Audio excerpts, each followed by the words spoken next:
DLED थामहिनबा diploma इन elementary education लिरनो होननानै गोसो गुदुं जानाय फरायसा बिथांमोननि थाखाय जोबोरैनो गोजोनथाव खौरां। 2024 आरो 2026 बोसोरनि थाखाय DLED कर्सनि थाखाय एन्ट्रेन्स एग्जामनि अनलाइन एप्लाइ हाबाफारिखौ स्कार्टथिंजायनिफ्राय बेखेवनानै होनाय जाबाय। हायार सेकेन्डारि पास जानाय फरायसा बिथांमोना एबा सुबुङा बेनि थाखाय एप्लाइ खालामनो हासिगोन। बेवहाय फोरमायखानाय बायदि एग्जाम टाइपआ जाबाय एन्ट्रेन्स टेस्टनि थाखाय जागोन आरो बेवहाय कर्सनि मुङा जाबाय DLED थामहिनबा डिप्ल'मा इन एलिमेन्टारि एडुकेसन आरो बेखौ अर्गानाइज खालामो स्कार्ट आसामथिंजायनिफ्राय आरो बेखौ एप्लाइ खालामनो थाखाय नोंथांमोना खमैबो हायार सेकेन्डारियाव 50% मार्क्स लानाय जानो नांगोन होननानै बुंदों आरो बेनि एप्लिकेसन प्रसेसआ जाबाय अनलाइन जागोन होननानै बुंदों। नोंथांमोना बेखौ एप्लाइ खालामनो थाखाय अनलाइनावसो एप्लाइ खालामनांगोन होननानै बुंदों आरो बेवहाय एप्लाइ खालामनायनि फिस महरै नोंथांमोना 600 रुपिस होनो नांगोन होननानै बुंदों। बेनि अनलाइन एप्लाइ खालामनायनि स्टार्टिं डेटआ जाबाय दिनै 22 जुलाइ 2024 थामहिनबा 22 जुलाइ 2024 थामहिनबा दिनैनि खालारनिफ्राय बेनि अनलाइन एप्लाइआ जागायबाय होननानै फोरमायदों आरो बेनि लास्ट डेट महरै थागोन फैगौ 11 आगस्ट 2024 सिम थामहिनबा 11 आगस्टनि सिगां नोंथांमोना बेवहाय अनलाइन एप्लाइ खालामनानै लानो नांगोन।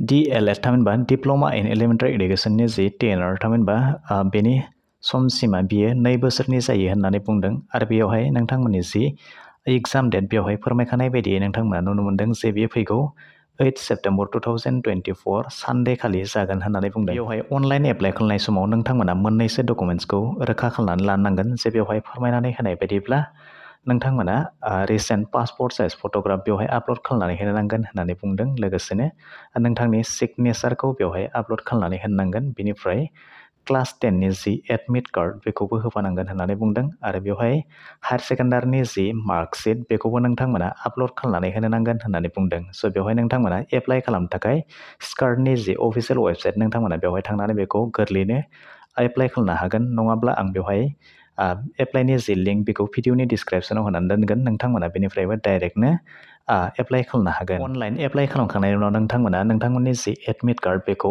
1 सेप्तेम्बर 2024 खालार खालि मोनगोन आरो बेनि जि एग्जाम डेट बेयो थागोन 8 सेप्तेम्बर 2024 खालार खालि बिनि जि एग्जाम डेट बेखौ थि खालामनानै होनाय जादों आरो बेनि जि पेड थामहिनबा प्रि एन्ट्रि टेस्टनि जि रिजाल्ट बेखौ 23 सेप्तेम्बर 2024 खालार खालि फोसावनानै होनाय जागोन होननानै बुंदों। प्रि एन्ट्रि टेस्टनि थाखाय नोंथांमोना रेडि जानानै थानांगोन जे बेवहाय फोरमायनानै होनाय बायदिब्ला टटेल मार्क्स थागोन 100 आरो बेनिनो जि टटेल टाइम बेयो 2 आवार्स जागोन होननानै बुंदों आरो बिनि मोनफ्रोमबो कुइसनानो माल्टिपल चइस कुइसन थामहिनबा MCQ जागोन होननानै बुंदों। बेनिनो गासै 100टा कुइसन थागोन होननानै बुंदों आरो बेवहाय इनकारेक्ट थामहिनबा नेगेटिभ मार्क थागोन होननानै बुंदों। स' बेनिफ्राय नोंथांमोना बेवहाय गाहायथिंजाय फैयोब्ला चेप्टार महरै नोंथांमोना बेवहाय फोरमायखानानै होदों जे जेनेरेल इंलिसाव दङ 10 मार्क्स, जेनेरेल नलेजाव दङ 15 मार्क्स, बिदिनो रिजनिंआव 10 मार्क्स गासै 35 मार्क्सनि सेक्सन 1 थागोन आरो बेबायदिनो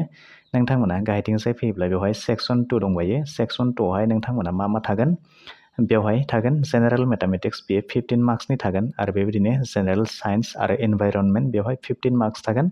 ससियेल साइन्सआव थागोन 20 मार्क्स, बेबायदिनो लेंगुवेजावहाय एसामिस, बांला आरो बड' बेवहाय गासै 15 मार्क्स थागोन। टटेल 65 मार्क्स थामहिनबा सेक्सन 1 आव 35 आरो बेबायदिनो सेक्सन 2 आव 65 टटेल 100 मार्क्स थागोन होननानै बुंदों।